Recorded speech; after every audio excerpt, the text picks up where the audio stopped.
귀한 예배 드리도록 하겠습니다. 기도하시겠습니다. 나를 너무나 사랑하시는 아버지 감사를 드립니다. 아무런 조건 없이 아무런 자격 없는 저희를 살려주시고 주의 자녀 삼아주심에 너무나 감사를 드립니다. 감사할 것이 너무나 많은데도 불구하고 아버지께서 주신 것이 없다라고만 생각하고 불평할 때가 많이 있는 것 같습니다. 아버지 그런 부족함을 가진 저희들을 불쌍히 여겨주시옵소서. 이 시간은 모든 것 다 내려놓고 오직 아버지께서 오직 아버지의 얼굴만을 구하는 귀한 시간 되게 하여 주시옵소서. 이 시간은 오직 아버지를 찬양할 수 있는 입수 주심에 감사하고 이 시간은 아버지를 찬양하는 데 있어 아무런 제약도 받지 않는 나라에 태어나심에 감사할 수 있는, 그래서 이 시간 찬양할 때는 목숨을 걸고 찬양할 수 있는, 그냥 왔다가 그냥 돌아가는 무의미한 시간이 되지 않기를 정말 바라는 정말 간절한 심령으로 찬양하게 하여 주시옵소서. 예배하는 자를 찾으시는 아버지를 저희가 믿고 의지하며 나가게 하여 주시옵소서. 함께 할 수 있어하며 날 보내신 예수 그리스도의 이름으로 기도드립니다.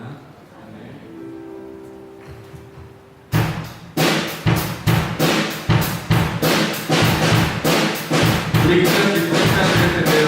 해가 뜨면서 해가 질 때까지 우리 믿고자는 살펴주신 우리 아버지 그 하나님을 정말 간절히 바라는, 간절히 소망하는 마음으로 정말 밝은 모습으로 기도를 찬양드렸으면 좋겠습니다.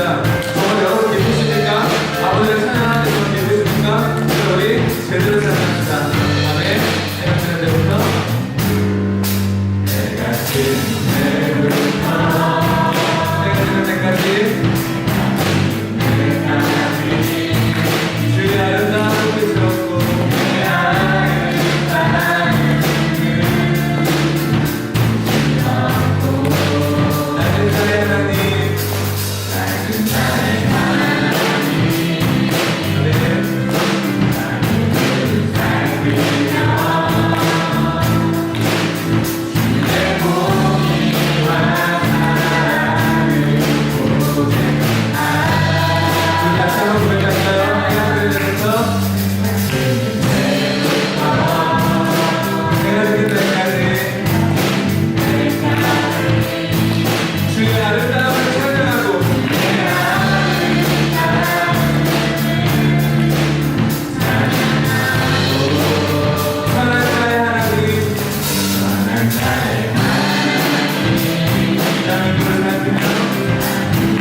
미소에 거하며 나의 손을 높이 들고 언제나 주님의 사랑을 노래하리. 정말 그렇습니까? 정말 여러분을 주의 삶에 감사하십니까? 그렇다면 이 시간 우리는 사랑을 고백했으면 좋겠습니다. 아버지께서 저를 사랑하신다고 내성을 고백하는데 저희의 마음은 어떨지 모르겠습니다. 이 시간 저희도 아버지 사랑한다고 고백했으면 좋겠습니다. 내가 주의 사랑 산바다에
기타로 들어가는 부분이 있었잖아요. 제가 기타 치는 걸 되게 좋아하는 하나 대중들 앞에서 치는 거에 대해서는 정말 쑥스러움과 뭔가 모를 창피함이 있습니다. 그래서 또 틀리진 않을까.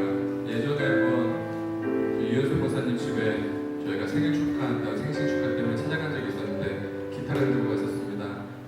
아니나 다를까 제 코드를 들리더라고요. 오늘따라 땀이 더 많이 나는 것 같은데 그래도 아까도 저희가 찬양단 여러분과 저희 지체들과 기도할 때 이런 기도 드렸습니다. 분명히 저희의 찬양의 실력이 높으면 좋겠지만 그렇죠? 승원들이 찬양을 할 때 그리고 저희 악기팀이 찬양을 할 때 은혜를 받았으면 좋겠다라는 얘기를 했습니다. 왜냐하면 저도 그랬던 경험이 있는데 곡에 신경 쓰느라 제 음정이 틀릴까 제 목소리가 뭐 흔히 말하는 세상 사람들한테 삑사리가 날까 그거를 고민하느라 제가 은혜의 자리에 들어가지 못하는 순간이 많이 있더라고요.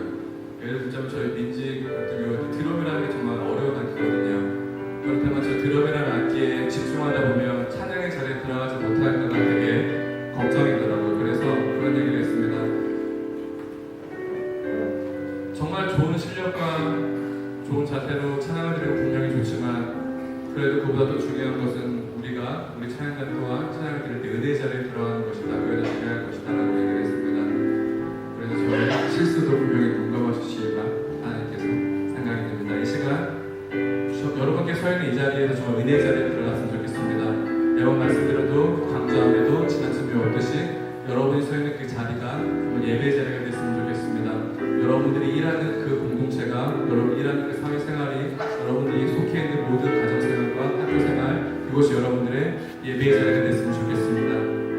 여러분들 나를 통하여서 높임을 받아 주시옵소서라고 정말 결대로 숨어가는 마음으로 찬양합시다. 아멘.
분명 능력도 없습니다. 할 수 있는 것이 하나도 없습니다. 하지만 내게 능력 주시는 자 안에서 내가 모든 것을 할 수 있느라는 말씀을 주셨지 않습니까? 아버지, 나를 사용하여 주시옵소서. 아버지의 하늘나라, 아버지 이 땅에 하나님의 나라가 임하는 것에, 그 사역에, 그 영광됨에 동참하는 주의 찬양가 되게 하여 주시옵소서. 다른 누군가를 사용하지 마시고 나를 사용하여 주시옵소서. 나를 통하여서 나의 입술을 인하여서 주의 이름 높이 받아 주시옵소서. 그렇게 사용하는 간절히 기도했으면 좋겠습니다. 두 번째로 기도드릴 것은 말씀을 하신 홍두천 담임 목사님과 저를 사용하시는 저희 부목사님과 저희 전사님을 위하여서 간절히 기도했으면 좋겠습니다. 그리고 나를 위하여서 지금 이 순간이 그냥 왔다가 그냥 돌아가는 무의미한 시간이 되지 않게 하시고 정말 은혜의 자리에 들어갈 수 있게 해달라고 정말 간절히, 아주 간절하게 기도드리겠습니다. 기도하시겠습니다.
은혜와 사랑을 감사드립니다.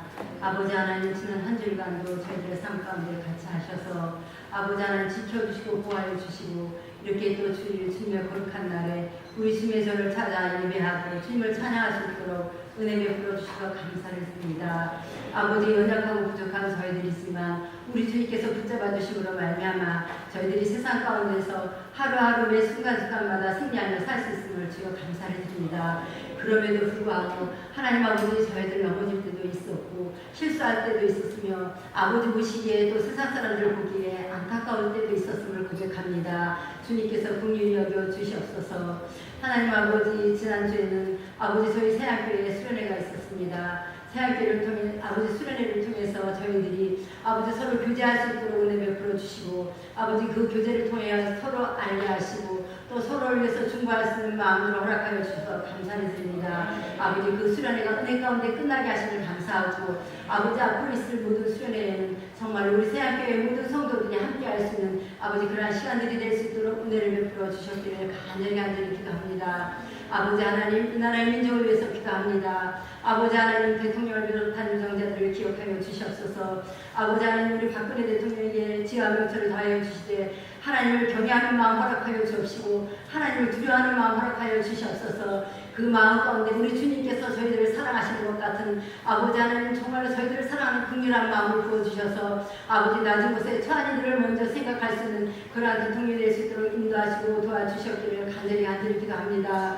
아버지 하나님, 정말로 아버지 여러 가지 무기나 아버지 전쟁으로 인한 아버지 하나님 그런 예고들로 인해서 많은 어려움 가운데 있고 혼란한 가운데 있지만 우리 주님께서 이 땅을 지키시는 줄 믿습니다. 이 땅을 사랑하시고 주님께서 보호하심으로 말미암아서 이 땅 가운데에서 정말 주님의 복을 들고 세상 끝까지 나갈 수 있는 아버지 그러한 귀한 일꾼으로 허락하여 주신 것도 주여 믿고 감사를 드립니다. 하나님 아버지, 북녘 땅에도 교회가 세워지게 하여 주시옵소서. 아버지 예배가 회복되게 하여 주시옵소서. 찬양이 울려 퍼지게 하여 주시옵소서. 아버지 하나님, 문제에서 아버지 울며 기도하는 그들의 기도를 주여 외면하지 마시고 저들의 기도를 응답하여 주시사 아버지 하나님, 이 땅이 복음으로 하나 될 수 있는 놀라운 역사가 일어날 수 있도록 은혜 베풀어 주셨기를 간절히 기도합니다.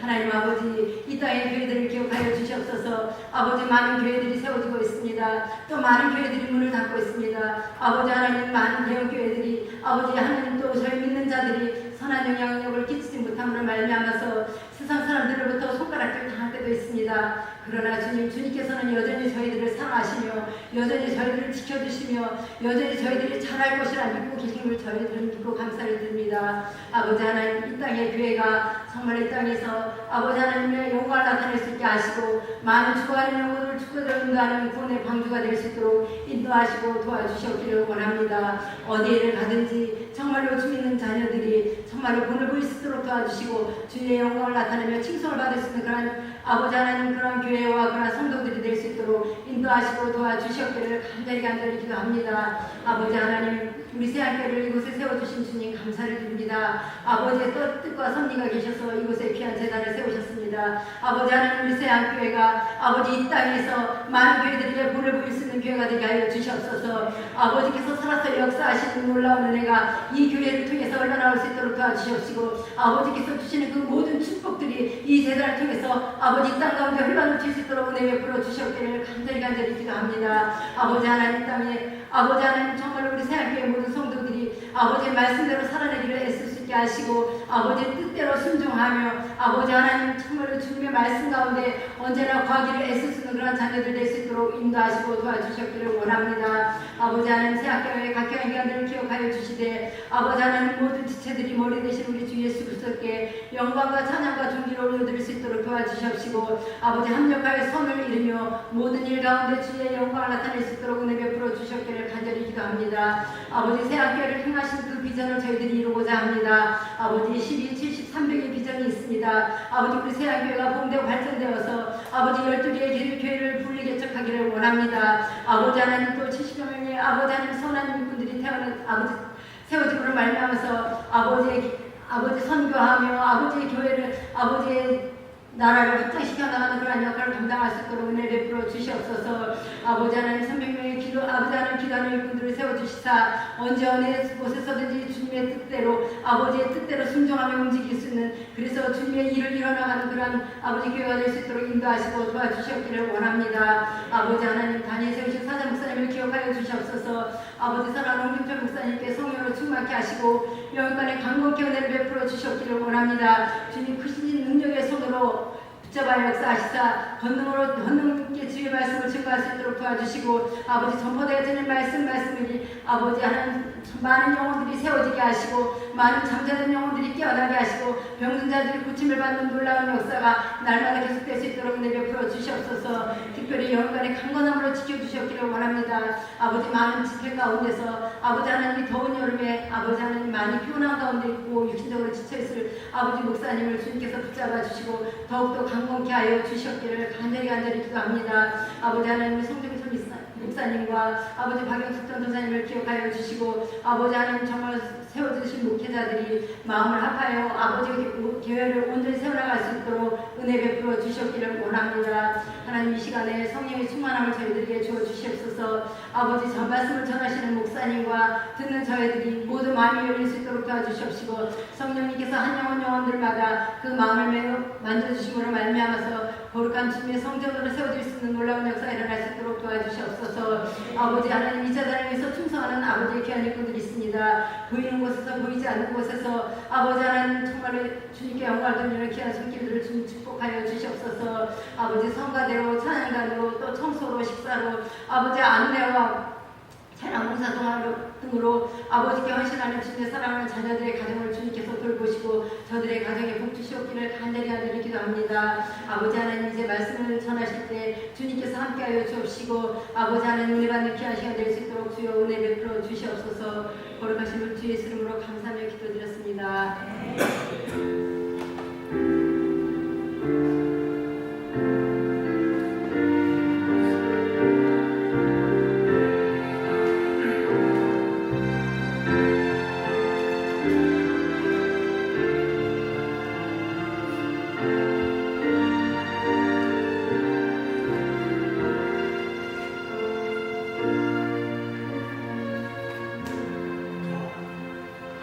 다같이 일어나시기 바랍니다.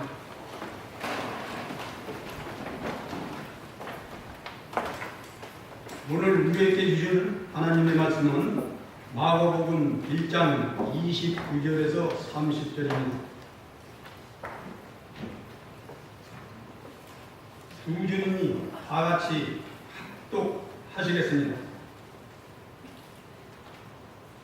마가복음 1장 29절 30절입니다. 다 같이 합독하시겠습니다.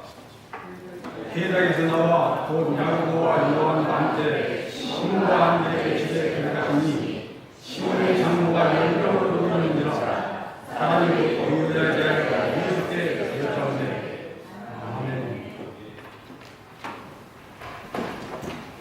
다음은 샤론 성가대 나와서 찬양하시고 함께 준비하신 헌금을 하나님께 드리도록 하겠습니다.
오늘 목사님께서 성경 방법일 29절, 30절, 31절 가는데 31절이 좀 누락이 됐어요. 그래서 제가 29, 30, 31절 다시 한번 봉독하겠습니다.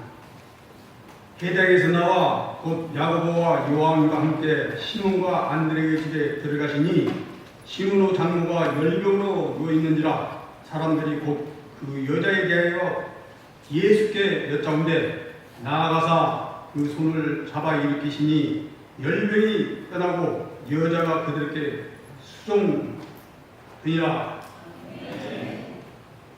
안님 목사님께서 나오셔서 그래도 가야 할 길이라는 제목으로 말씀을 전하시겠습니다.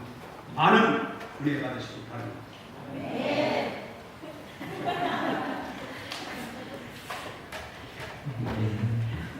사회자가 씩씩해서 참 좋습니다.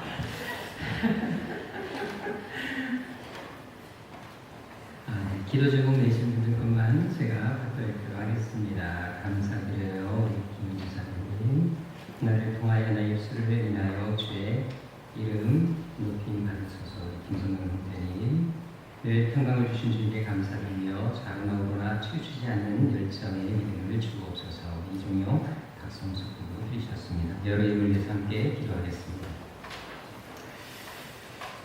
우리가 구하기 전에 우리에게 있어야 할 것을 미리 하시고 언제나 우리에게 가장 좋은 것을 주시는 아버지 하나님, 이 시간도 하나님의 은혜에 감사하여 준비한 예물을 하나님께 올려드립니다.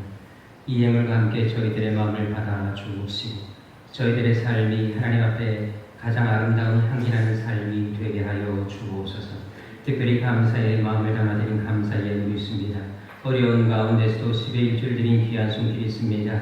또한 주의 은과 기도하는 마음으로 드린 여러 예물들이 있사오니 주님께서 모든 물질들 위해 복의 복을 더하여 주셔서 하늘위마다 잘되게 하여 주옵시고 늘 감사의 조건이 넘쳐나게 하여 주옵소서. 특별히 기도하는 제목이 있다면 한반도 땅에 떨어지지 않고 다 응답되게 하여 주옵시고 무슨 일을 하든지 위험한 일이나 어려움을 당하지 않도록 구하여 주옵시고 들어가도 복을 받고 나가도 복을 받는 복된 인생이 되게 하여 주옵소서. 또한 이 자를 섬기며 봉사하며 예배를 수고하는 손길들이 있습니다. 아버지 하나님께서 그 정성과 손길들을 받아주셔서 늘 크신 은총으로 함께하여 주시사 손을 하는 모든 일마다 형통케 하여 주옵시고 성령이 역사하신 모든 축복이 저들의 생애 가운데 늘 넘쳐나도록 은혜 베풀어 주옵소서. 존귀하신 예수님의 이름으로 축복하며 기도드립니다. 아멘.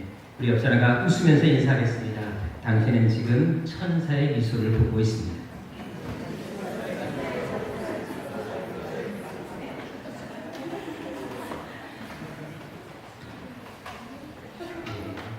저랑 함께 인사하도록 하겠습니다. 하나님의 여러분들을 향한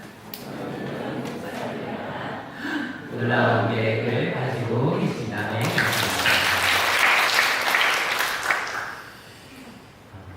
여러분들이 뭔가 한 가지 질문하고 말씀 전하도록 하겠습니다. 혹시 길에서 똥을 싸보신 적이 있으십니까?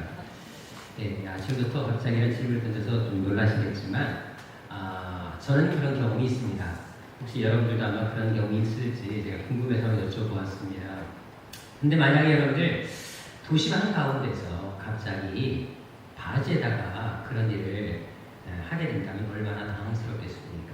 실제로 2년 전에 미국 로스앤젤레스에서 그런 일이 일어난 적이 있었는데요.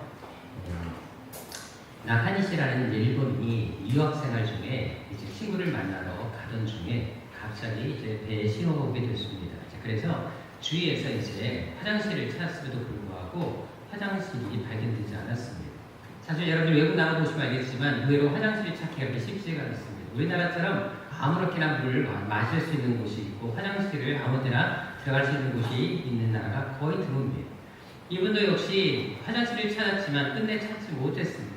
그래서 결국은 바지에다가 선체로 그냥 큰일을 치르게 됐습니다. 그러다 보니까 이분이 그 다음부터는 외출이 두려워지기 시작하셨습니다. 또 이런 일이 생길까 그런 두려움이 생기다 보니까 늘 마음 졸이게 됐습니다.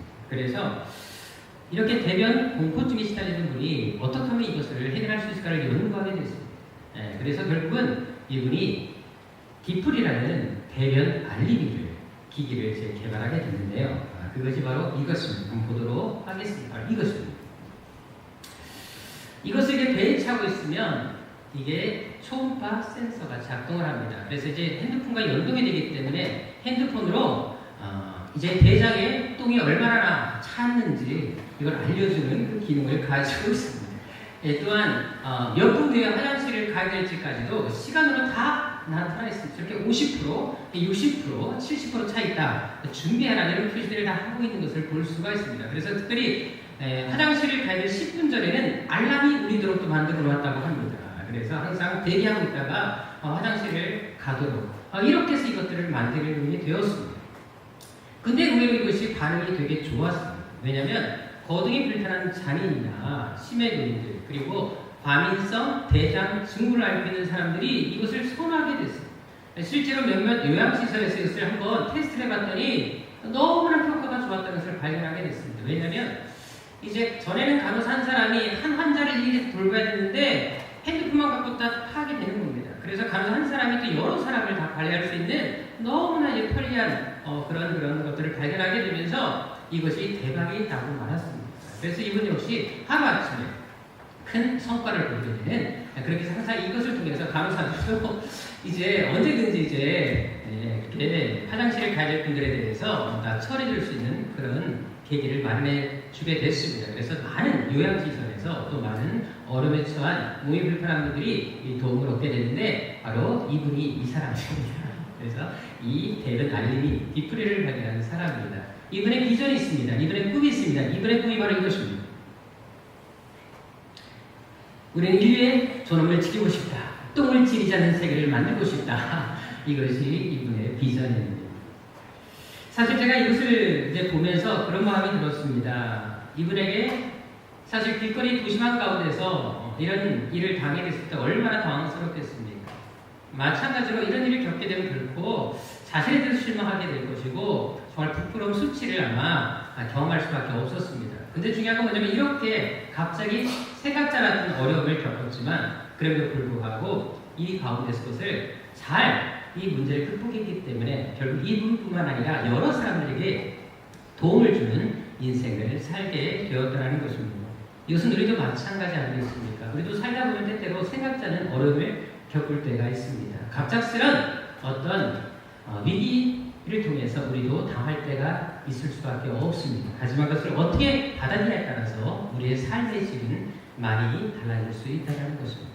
그것은 오늘 본문에 나타난 베드로의 가정에 닥친 위기를 통해서도 잘 알 수 있습니다. 이번 주에도 우리가 이 말씀을 가지고 큐티를 며칠 동안 했습니다. 제가 이 말씀 묵상하면서 참 많은 생각을 하게 됐습니다. 정말 여러분들이 해주고 싶은 얘기들이 참 많았습니다. 그런데 설교 시간이기 때문에 많은 얘기를 해드릴 수 없겠지만 이 베드로의 가정의 삶의 모습을 보면서 하나님께서 우리에게 주시는 메시지가 있구나라는 사실에 대해서 다시 한번 깊은 묵상을 하게 됐습니다. 먼저 베드로가 직면할 문제가 어떤 것이었습니까? 그는 당시 매우 가난한 삶을 살았다는 것을 우리는 이 본문을 통해서 찾아볼 수가 있는데요. 먼저 29절을 보십시오. 여기에 나와 있는 것처럼 베드로의 집에 지금 누구가 살고 있습니까? 여러 식구가, 동생 안드레와 장모님부터 시작해서 많은 대식구가 살고 있었던 것을 찾아볼 수 있습니다. 보통 결혼하게 되면 분가를 하기 때문에 이렇게 한 가정만 살았는데도 불구하고 그 당시 이 베드로의 가정은 많은 식구들이 함께 살 수밖에 없는 상황이었다는 것을 우리는 알 수가 있습니다. 근데 우리가 한 가지 아실 건 뭐냐면 당시 집의 구조입니다. 우리가 사는 것처럼 당시 집이 방이 여러 개 있거나 아니면 2층 집 구조로 되어 있는 것이 결판이었습니다. 이제 문을 딱 열고 들어가게 되면 바로 그냥 바닥이 보이는데요. 바닥 한쪽 좀 낮은 곳에 동물들을 키울 수 있는 곳이 있었고요. 그 반대편에 평상 같은 그냥 마루가 있습니다. 그것이 방으로 그냥 쓰여지고 있는 것이었습니다. 따라서 여러분들 대식구가 그 평상에서 함께 잠을 자야 되는 것은 결코 쉬운 일이 아니었다는 것입니다. 따라서 여러분들 이렇게 이 작은 집에 대가족이 살았다는 것은 그만큼 베드로의 삶이 넉넉하지 못했고 가난했다는 것을 지금 얘기해 주는 것입니다. 따라서 그는 한 집안의 가장으로서 대식구를 책임져야 하는 부담감을 안고 살아야 되는 삶이 바로 베드로의 삶이었다는 것입니다. 또한 여러분 베드로가 지금 장모님과 함께 살았다라고 성경 분명히 증가하고 있습니다. 원래 여러분들 사회들이 장모랑 사는 일은 거의 일어날 수 없는 일이었습니다. 그런데도 불구하고 왜 베드로가 장모를 모시고 살고 있었을까요? 그것은 바로 베드로의 부모님이 이미 돌아가셨기 때문에 그렇게 한 것입니다. 이 말은 뭐냐면 베드로는 이미 조실부모했다는 것입니다. 일찍부터 그는 가장으로서 생계를 책임져야 하는 삶을 살았다는 것을 이 부분을 통해 우리에게 분명히 보여주고 있다는 것입니다. 한마디로 베드로는 정말 그 당시 돈 없고 백 없는 인생을 살았던 정말 가난한 삶을 살았던 사람이 베드로였다는 것을 이 본문을 통해서 우리는 아는 것들을 유추해낼 수가 있다는 것입니다. 사실 요즘에도 그렇지만 여러분들 돈 없으면 얼마나 서럽습니까? 제가 인터넷 한 블로그에 보니까 한 학생이 올린 글을 좀 보았습니다. 이 학생이 이제 주머니에 마침 이게 돈이 없었는데 배가 너무 고프더랍니다. 그래가지고 이제 식당에 용기 내서 그냥 찾아갔다 그래요. 찾아가서 국밥을 하나 시켜서 일단 먹었다고 합니다. 배가 너무 고팠기 때문에 딱 보니까 이제 그 주인이 할머니더라는 거예요. 그래서 사실대로 얘기하면 되는데 이 학생도 이제 할머니니까 그냥 순간적으로 조금 나쁜 마음이 들어서 국밥을 먹고는 할머님이 이제 잠깐 한눈판 사이에 그냥 내다 도망갔다고 합니다. 근데 뛰쳐나가니까 할머니가 쫓아와서 크게 외치더라는 것입니다. 뛰어가지 말고 걸어가 다쳐라고 얘기한다는 거예요. 그 말을 딱 듣는 순간 가슴이 찡하더라는 거예요. 아, 아이도 대한민국 살만하구나. 너무나 감동해서 인사하고 그냥 멀리에서 인사하고 손들이 바라고 있었는데 걸어가다가 경찰에 잡혔다고 합니다. 걸어가는 사이에 할머니가 경찰에 신고했어요. 이 아이가 잡히게 된 것입니다. 인생의 실전이야 임마 하면서 얘기하라는 것입니다. 사실 여러분들 배고프게 되면 사실 얼마나 먹고 싶은 충동이 생깁니까? 저도 이런 경험을 좀 한 적이 있었는데요. 우리나라에서 2년마다 열리는 선교 한국이라는 선교 대회가 있습니다. 제가 이제 선교 관심이 많다 보니까 거기에 제가 한번 참석한 적이 있었는데요. 세계 선교사님이 다 들어와서 이제 강의하시고 또 책도 많이 판매합니다. 근데 그 이제 집회 기간 동안에 이제 항상 진열대 책들이 되게 많이 있는데 책을 너무 사고 싶은 거예요. 근데 사실 그때 제가 워낙 넉넉하지 않았을 때였기 때문에 대학생 때였기 때문에 수중에 밥값 외에는 돈이 없었어요. 근데 너무 책을 사고 싶은 거예요. 그래가지고 제가 그냥 책을 다 사버리고 말았습니다. 밥을 굶을 밥으로. 그리고 제 수중에 이제 거스른 돈 700원을 가지고 있었습니다. 근데 이제 집회 끝나고 이제 앞에 딱 나오는데 그 집회 장소 바로 앞에 할머니가 김밥을 팔고 있습니다. 그 미니 김밥 조그만 거 3줄에 1,000원을 팔고 계시는 거예요. 근데 제 수중에 700원밖에 없는데 너무 배가 고프다. 고민이 좀 됐습니다. 이거 먹고 싶은데 1,000원인데 700원밖에 없고 그래서 기다렸어요. 왜냐면 팔다가 그래도 한두 줄은 남겠지. 그러면 제가 그 700원으로 좀 흥정을 해서 사 먹을 수 있지 않겠는가. 그래서 그 주위에서 맴돌면서 정말 오랫동안 기다리고 있었습니다. 근데 계속 떨어져가는 거예요. 불안해지기 시작하더라고요. 그래서 하나님 기도했습니다. 하나님 남겨달라고 한두 줄 남겨놓으셔야 되지 않겠냐고 하나님 처음을 먹고 싶다고 기도했습니다. 근데 이제 어느 정도 이제 팔고 매출이 안 나는 상황에서 이제 사람들이 이제 발길이 좀 뜸해졌습니다. 그때 할머니께 찾아갔어요. 도저히 배고파서 안 되겠다 싶어 할머니 죄송한데 제 수익이 좀 700원밖에 없습니다. 그냥 700원에 2줄 주시면 안 되겠냐고 말씀드렸더니 할머니가 저를 보니 불쌍히 보시는지 700원을 받더니 2줄 주시고 다시 100원을 거슬러 주시더라고요. 그래서 그 100원을 받는데 얼마나 감격스럽던지 이 2줄을 먹으면서 너무 행복했습니다. 그리고 이렇게 먹을 수 있다는 사실에 대해서 정말 감사했는데 사실 여러분들 예나 지금이나 알다시피 여러분들 돈 없으면 서러울 때가 얼마나 많습니다. 그래서 오죽하면 유전무죄, 무전유죄라는 말이 나왔겠습니다. 그런데 베드로가 살던 당시도 마찬가지였어요. 오히려 그 시대는 지금보다 더했어요. 그 시대는 비리꾼, 부익부가 더 심했다라는 것입니다. 권력가들은 뇌물을 너무너무 좋아했어요. 메가노매직이 성했던 시대였어요. 당연히 돈 있으면 살기 편했고 돈 없으면 정말 무시당했던 시대가 바로 베드로가 살던 시대였습니다. 따라서 돈도 없고 백도 없는 처지에서 대가족을 책임져야 하는 베드로 입장에서는 정말 그 고통이 클 수밖에 없었다는 것입니다. 게다가 지금 함께 모시고 살고 있는 장모님이 어떤 상태에 있었습니까? 어떤 병? 열병으로 고통나고 있었습니다. 당시 열병은 여러분들 40도가 밑도는 그런 무서운 병이었습니다. 몸을 운신하기가 어려웠고요. 특별히 사람들이 이 병에 걸리게 되면 너무나 고통스러워서 뼛속에 불이라고까지 표현할 정도까지 이 병이 고통을 주는 병이었습니다. 근데 동일한 내용을 담고 있는 누가복음 4장 38절에 보게 되면 의사인 누가가 이 열병에서 이렇게 표현하고 있습니까? 바로 중한 병이었다고 표현하고 있습니다. 다시 말해서 이 장모가 걸린 이 병이 결코 쉽게 고칠 만한 병이 아니라 의사인 누가가 봐도 이거는 고칠 수 없는 너무나 중한 병이었음을 이 상태가 되게 심각했음을 말하고 있다는 것입니다. 특별히 오늘 보면 30절도 보십시오.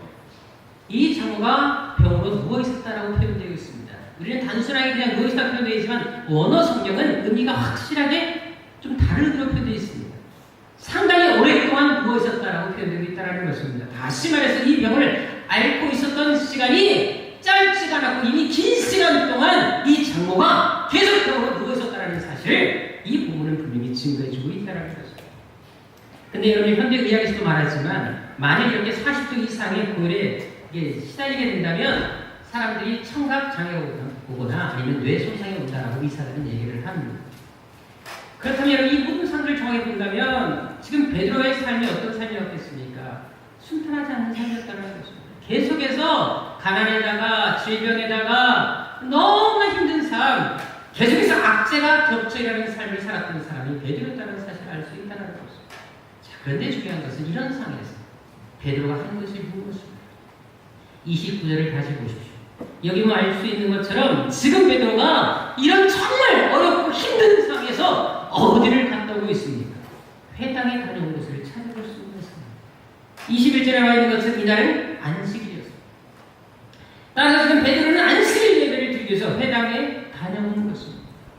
이것은 무엇을 말하겠습니까? 베드로가 아무리 집안상이 안 좋고 계속해서 어려움을 겪고 있음에도 불구하고 예배만큼은 절대로 놓지 않았다는 사실을 보여주고 있는 것입니다.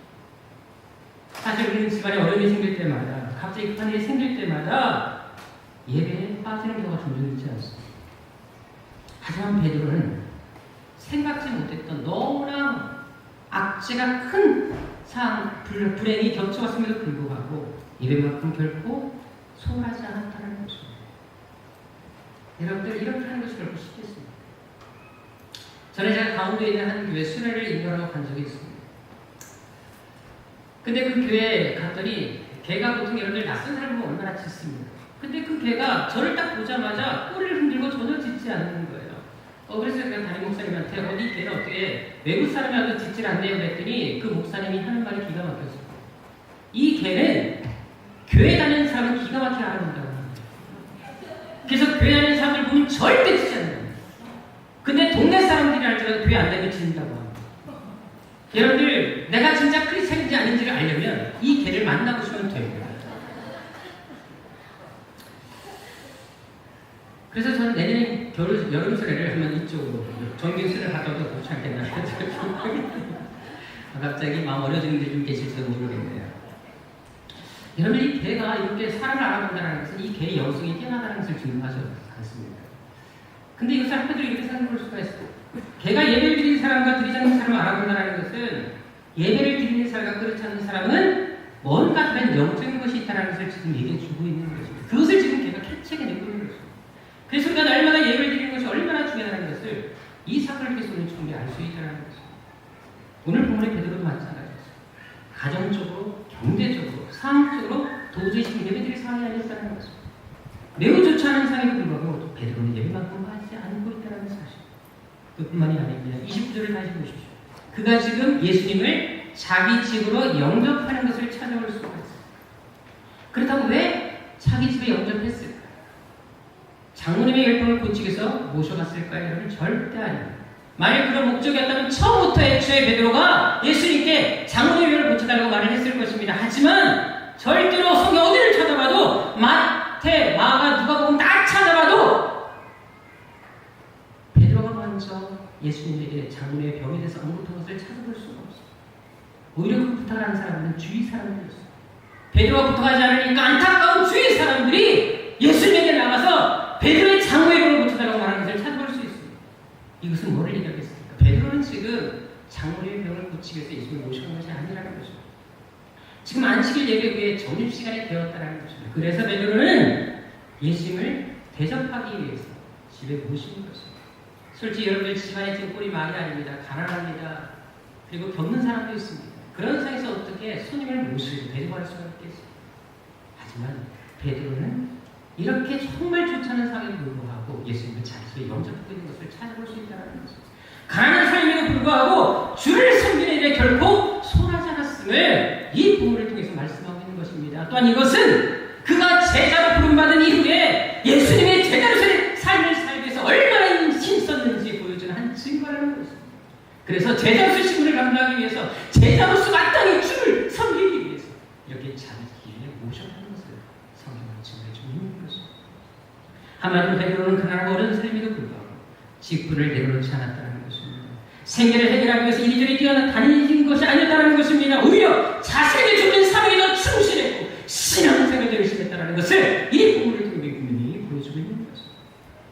오히려 마음의 여유가 없음에도 불구하고 생계를 책임지함에도 불구하고 장모가 병이 들어있음에도 불구하고 예배의 자리, 제자의 자리만큼은 결코 소홀하지 않았습니다. 이 부분을 증거해주고 있는 것입니다.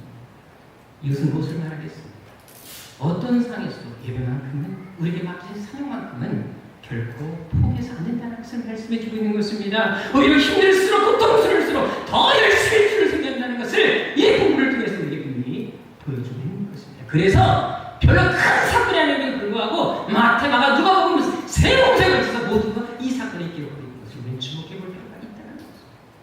중요한 것은 우리가 어떤 상속이 있다 할지라도 이렇게 먼저 주의를 걷기로 결단한다면 오늘 본문에 나타난 것처럼 반드시 주님께서는 찾아오셔서 우리 인생의 모든 문제를 해결해 주신다는 사실이라는 것입니다.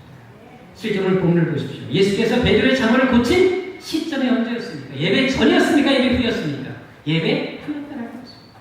우리는 당연히 예배 전에 기적을 보여주면 더 잘 예수 믿을 것 같지 않습니까? 솔직히 예수님도 베드로의 장모가 병든 것을 알았을까요? 몰랐을까요? 이미 잘 알고 있었습니다. 같은 동네에 살고 있었고 이 병이 오래됐고 이미 오랫동안 병으로 누워있었기 때문에 예수님 누구보다도 이 장모가 고통당하고 있다는 사실을 잘 알고 계셨습니다. 근데도 예수님은 먼저 그 병을 주지 않았습니다. 예배를 드리고 왔을 때 다 하나님 앞에 우리가 드려야 될 마땅한 의무를 감당하고 왔을 때 이 병을 고쳐주는 것을 찾을 수가 있습니다. 먼저 하나님을 찾게 한 뒤에 예배를 드리게 한 이후에 기적을 베풀어 주셨다는 것입니다. 이것은 인생이 아무리 중요하고 긴급한 문제가 있다 할지라도 우리가 먼저 무엇을 구해야 될지 어디에 우선순위를 뒀는지를 분명히 보여주고 있는 것입니다. 그래서 오늘 본문의 베드로가 우선순위를 바로 했을 때 먼저 하나님을 예배했을 때 그렇게도 오랫동안 고통을 주는 그 문제가 너무 쉽게 단 한 번만에 해결되는 것을 찾아볼 수 있다는 것입니다. 더욱이 장모가 수정들었다는 말을 주목해 볼 필요가 있습니다. 여러분 이것은 뭐를 얘기했습니까? 그렇게 오랫동안 병으로 고통당했던 이 장모가 일어나서 바로 수정들었다는 것은 이 치유가 즉각적으로 완전히 이루어졌음을 지금 얘기하고 있는 것입니다. 특히 여기 수정되었다는 말은 우리 성경에는 그냥 단순하게 표현되어 있지만 원어 성경에는요 한 번 섬기는 것이 아니라 계속해서 섬겼다라고 나와 있습니다. 이것은 여러분의 장모가 일시적으로 병이 나은 것이 아니라 완전히 치유되었고 완전히 건강을 찾았기 때문에 계속해서 예수님의 사역에 섬김의 자리에 나왔던 것을 얘기를 해주고 있는 것입니다. 이것은 베드로에게 매우 중요한 일이었습니다. 왜? 지금 베드로는 앞으로 예수님의 제자로서 살게 계속 감당해야 될 사람이었습니다. 근데 만약 집안에 누군가 아픈 사람이 있다면 여러분들 마음 편히 살아갈 수 있겠습니까? 결코 할 수가 없었습니다. 그래서 주님께서 그것을 아시고 베드로의 이 장모의 병을 완전히 깨끗하게 취해 버리시는 것입니다. 더욱이 여러분들 이 장모의 회복이 주는 의미가 어떤 의미인지 아십니까? 여러분 앞으로 베드로가 어떤 사역을 감당하는 줄 아십니까? 특별히 여러분들 고린도전서 9장 5절로 가보도록 하겠습니다. 우리가 신약성경 뒤로 가시면 고린도전서가 있습니다. 사도행전 다음에 로마서 다음에 고린도전서가 나오는데 갈라디아 다음에 고린도전서가 나옵니다. 그 로마서 다음에 있는 고린도전서 한번 보도록 하겠습니다. 9장 5절 보겠습니다. 자, 9장 5절 같이 보겠습니다. 시작. 자, 여기 보게 되면 베드로는 얼마 뒤에 아내와 함께 주님의 사역을 감당했다라고 분명히 나와 있습니다. 그런데 여러분 베드로의 사역이 어떤 사역이었습니까? 저처럼 이렇게 한 교회에서 목회하는 사역이 아니었습니다. 전 세계를 다니면서 복음을 전하는 사역이었습니다. 그렇다면 지금 베드로는 아내와 함께 이렇게 사역을 다니게 되면 어떤 문제가 생깁니까? 자녀를 돌볼 시간이 없고 상이 안 생긴다는 거죠. 그리고 그 당시 자식을 많이 낳는 시대였습니다. 본문에 기록되어 있지 않지만 베드로 분명히 자식이 있을 수밖에 없었습니다. 그렇다면 여러분 어떻게 자식을 두고 아내와 함께 이렇게 전 세계를 다니며 복음을 전할 수 있었겠습니까? 요즘 우리 박 전도사님이 항상 밖에 나가도 애기 생각밖에 하지 않으시더라고요. 정년순회 끝나고도 좀 더 있다가 길 원했지만 바로 애기를 보아야 된다고 일찍 들어가는 걸 제가 물어봤습니다. 여러분 애 하나도 키우려면 이렇게 정성이 필요하고 다 책임져 줘야 합니다. 근데 베드로 당시 자식도 많았을 텐데 그럼 이런 애들 두고 어떻게 부부가 함께 사역을 다닐 수 있었겠습니까? 바로 장모가 회복되었기 된 것이 하나님 것입니다. 장모가 손주들을 보살펴 주었기 때문에 조금 더 염려 없이 복음 사역에 뛰어들 수 있었다는 것입니다. 따라서 본문의 장모 치유 사건은 베드로 인생에 엄청난 유익을 가져오는 것입니다. 베드로의 사역에 너무나 큰 도움을 주는 기회가 되었다는 것입니다. 그런데 베드로가 이런 축복을 받을 수 있는 비결은 어디 있었다고요? 비록 힘들고 어려운 상황이었습니다. 그래도 가장 먼저 예배의 자리에 나왔기 때문에 먹고 사는 문제가 아무리 중요해도 제자로서 축복 맡은 자로서의 삶을 감당했기 때문에 하나님께서 이런 놀라운 축복을 허락해 주신 주신 것입니다. 지난 5월 14일 날 MBC 뉴스에서 방영된 내용입니다. 미국에 사는 프랑크라는 분이 있어요.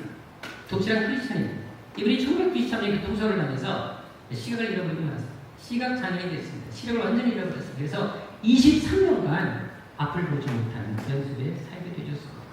여러분 얼마나 절망스럽겠습니까? 예수님이 열심히 잘 믿고 있는 상황에서 갑자기 시력을 잃어버린 것입니다. 그것도 하루 이틀이 아닌 23년 동안 전혀 앞을 보지 못하는 상황이 됐습니다. 근데도 이분이 그 뉴스에도 나와 있지만 절대로 포기하시는 것이 없다는 거예요. 신앙생활과 함께 하나님께서 반드시 시력을 회복시킨다고 믿음은 절대 포기하지 않았다는 것입니다. 무려 몇 년 동안 23년 동안. 여러분들 얼마나 절망스럽겠어요. 그데도 불구하고 한 번도 포기하지 않고 반드시 하나님이 내 눈을 회복시킬 것을 믿습니다라고 선포하는 것을 공영방송에서 제가 직접 보았습니다. 근데 여러분들 얼마 전에 최근에 어떤 일이 있었냐면 앞을 잘 보지 못하니까 걸어가 넘어지신 그래서 척추와 목을 다치셨어요. 그래서 이제 척추와 목 수술까지 하게 됐어요. 얼마나 또 마음 어려웠겠어요. 근데도 불구하고 이분은 좀도 실망하지 않았습니다.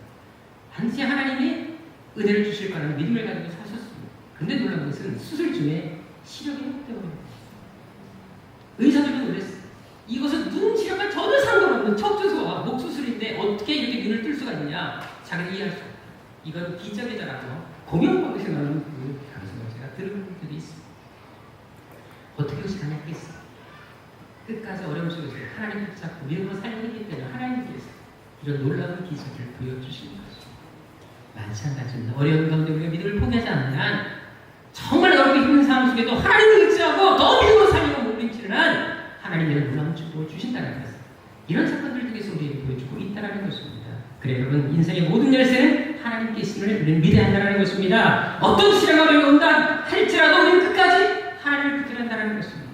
힘들수록 더 믿음의 산에 가고 바쁠수록 더 하나님을 의지한다면 그리고 더 사랑에 감당한다면 왜 하나님께서 우리의 삶을 책임지지 않겠습니까? 성경에 수많은 기록들이 있는데 하나님의 약속들이 있는데 왜 하나님께서 그 약속을 이루어가지 않으시겠습니까? 이루 갔습니다. 우리가 그 뜻대로 살지 못하니까 응답되지 않는 것이지 성경대로 살면 성경의 복이 임한다는 사실 저는 뼈저리게 느끼고 경험할 수 있다는 것입니다. 오늘 본문의 감동은 바로 그것입니다. 먼저 그 나라 그를 구하라는 것입니다. 하나님께서 그 반드시 우리의 필요를 채워주실 것을 이 사건을 통해 우리의 복음이 보여주고 있다는 것입니다. 우리 세아교 성도들이 바로 그런 믿음의 삶을 되기를 주님으로 축원합니다. 그래서 어떤 상황 속에 있다 할지라도 먼저 우리에게 맡긴 사명에 충실하고 예배의 자리, 믿음의 자리, 기도의 자리 건설하는 하나님의 사람이 되시기를 주님으로 축원합니다. 기도하겠습니다. 아버지 하나님, 우리가 이 땅을 살아가다 보면 우리가 생각할 만한 어려움에 처할 수가 있습니다. 인생의 위기를 경험할 수가 있습니다. 그래도 불구하고 우리가 가장 먼저 찾고 구해야 될 것이 무엇입니까? 오늘 복음을 통해 우리 말씀해 주셨습니다. 아버지 다시 우리 자신들의 신앙을 정돈케 하여 주옵시고 하나님 베드로 같은 마음 그런 열정 하나 가여 주셔서 비록 실패하고 실수가 많았음에도 불구하고 그동안 정말 단순하게 오직 하나님만 바라봤던 베드로 인생 그는 인생이 우리 인생에 되게 하여 주옵시고 우리도 베드로 같은 놀라운 축복과 기적을 경험하는 하나님의 사람들이 되게 하여 주옵소서. 아무리 먹고 사는 것이 중요하고 바쁘고 힘들다 할지라도 예배만큼은 신앙만큼 포기하지 말게 도와주옵시고 맡겨진 직분만큼은 손을 놓지 않는 그런 삶이 되게 도와주셔서 하나님께서 맡겨주신 놀라운 사명을 감당하는 말입니다. 하나님 의지함으로 말미암아 우리 인생의 놀라운 하나님의 기적과 축복을 갖추는 복의 통로들이 다 되게 하여 주옵소서. 존귀하신 예수님의 이름으로 기도드립니다. 우리 다 같이 하나님의 예배자 설교를 준비하면서 이 가사가 떠올랐습니다. 우리 다 같이 하나님을 찬양드립니다. 바로 그 한 사람 모든 사람이 동일한 길을 걸어간다 할지라도 나만큼은 하나님 편에 설 수 있는 사람 그런 사람이 얼마나 좋겠습니까? 아무도 예배하지 않는 곳에 내가 예배하고 아무도 헌신하는 그 자리에 내가 헌신하는 얼마나 좋을까? 모든 불파는 그 자리에서 나만이라도 하나님께 감사할 수 있는 얼마나 좋을까? 그런 눈을 가진 여러분이 있으면 좋겠습니다. 우리 함께 아무도 예배하지 예배하지 않는 그곳에서 주를 예배하리라. 아무도 찬양하지 않는 그곳에서 나 주를 찬양하리라.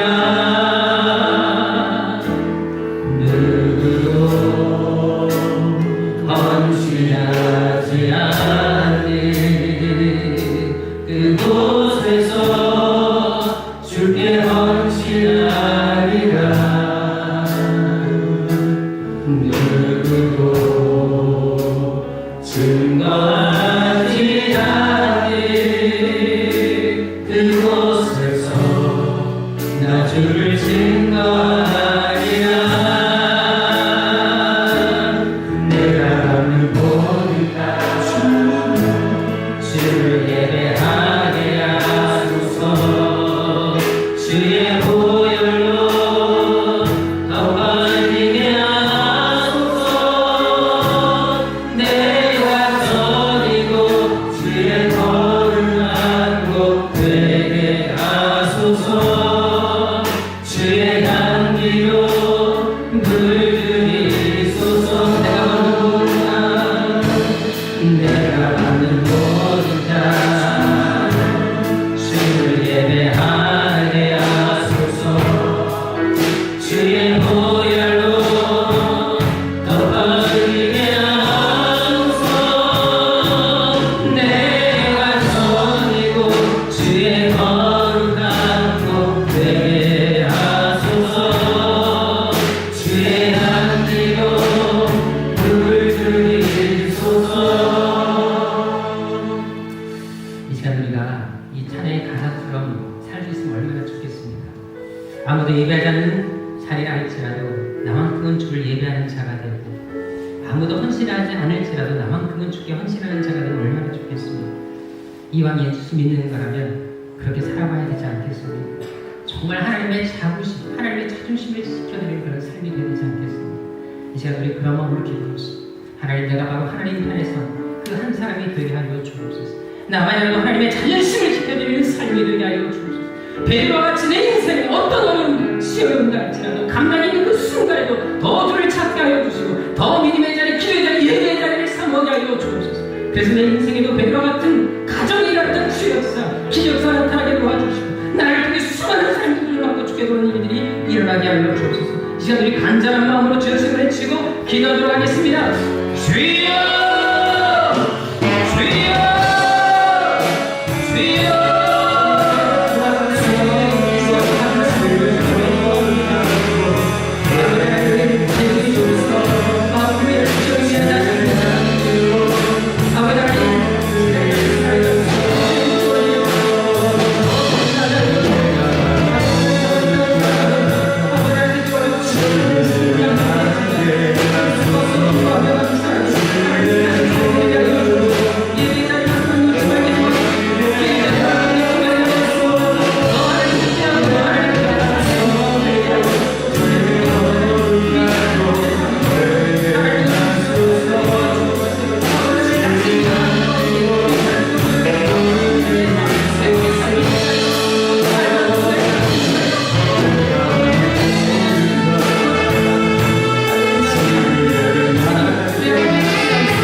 앞으로 정말 많은 일들을 감당해야 될 텐데, 하나님, 우리가 그렇게 쓰임받는 교회가 되게 하여 주시고, 우리 성도도 그렇게 쓰임받게 하여 주옵소서.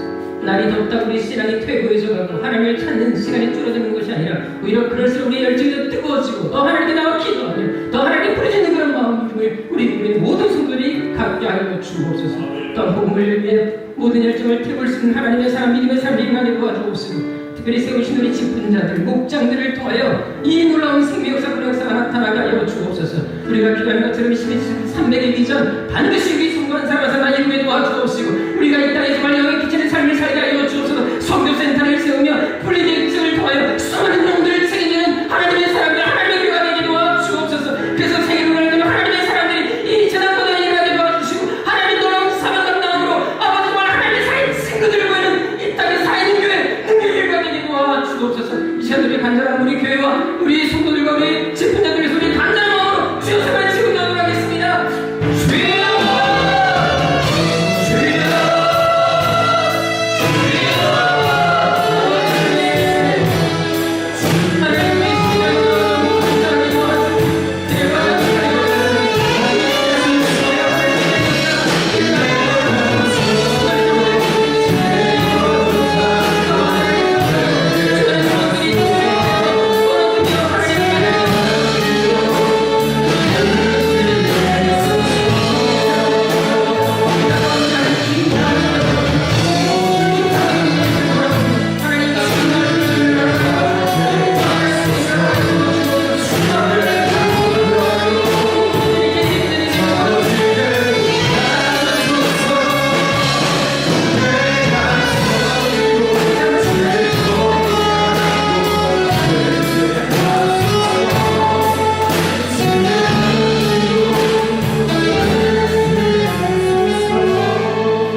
지금 예수 믿는 사람이 적어서 교회가 부족해서 사람들이 교회를 욕하는 것이 아니라 참 믿음의 사람들이 적기 때문에 하나님께서 많이 애통하실 줄 알고요. 아버지 하나님, 우리가 그 하나님의 눈물을 흘리게 하는 주범이 아니라 그 눈물을 닦아줄 수 있는 사람들이 되게 하여 주시고 오히려 하나님께 힘과 용기를 드리는 믿음의 사람들이 되게 하여 주옵소서. 아버지 하나님, 베드로 같은 열정 우리 안에 일어나게 도와주옵소서. 신앙은 대단하지 않다 할지라도 아직은 많이 부족하고 또 넘어진다 할지라도 그래도 불구하고 베드로같이 단순하게 그냥 순수한 열정 하나만 가지고 하나님을 찾을 수 있는 그런 사람들이 되게 하여 주옵소서. 아버지 하나님, 힘들고 어려울수록 더 하나님 앞에 나와 기도하게 하시고 지치고 몸이 아플수록 더 하나님께 나와 기도하는 예배를 사모하는 사람들이 되게 하여 주옵소서.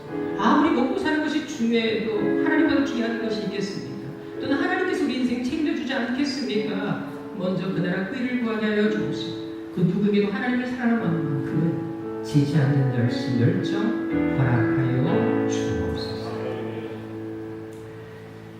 두 손 들어 간절히 비웃기는 우리의 생명 되신 우리의 모든 것 되신 우리 주 예수 그리스도의 은혜와 우리를 향하여 위대한 놀라운 계획을 가지신 우리 아버지 하나님의 지금까지 살아서 우리 마음 가운데 그 뜨거운 하나님의 목적과 계획과 살아가게 해주신 성령님의 감화감동하심과 고통하십니다. 베드로 같은 열정을 품기를 원하며 예배의 자리를 사모하며 맡겨진 직분에 최선을 다하기를 원하며 하나님의 사람답게 살기를 원하며 여기 모인 당신의 거룩한 백성들 머리머리며 이들의 삶 가운데 이제로부터 영원토록 함께 있을지어다. 아멘.